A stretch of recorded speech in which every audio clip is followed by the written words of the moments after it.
Stop it. Stop forcefully opening your patient's mouth when there is a sudden reduction in mouth opening. A sudden reduction in mouth opening is not a disease. It's a symptom or sign of a disease. When you force open a patient's mouth, you are actually worsening the cause of the problem and making it more difficult for the patient to recover early. Though I have talked about this subject in my previous videos.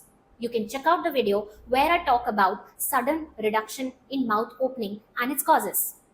But to address here, there are two most common causes of sudden reduction of mouth opening. One is injection trismus and the other is a disc dislocation without reduction. Injection trismus has a clear history of administration of inferior alveolar nerve block and reduction in mouth opening the following day. It is a protective reflex. The inflammation to the medial pterygoid muscle causes a reduction in mouth opening in injection trismus. The action is supposed to protect the patient's masticatory apparatus from inadvertent injury. The brain restricts the patient's mouth opening in these cases. Your attempt to forcefully open the patient's mouth is actually fighting the brain's protective reflex. And mind you, you're not going to win. The more you try to open the patient's mouth, the more the mouth opening reduces.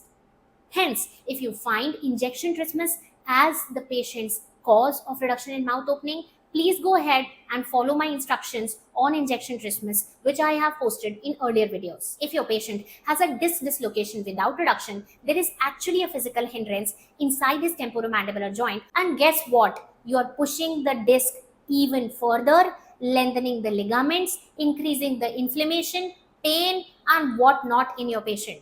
Please stop increasing the patient's mouth opening forcefully.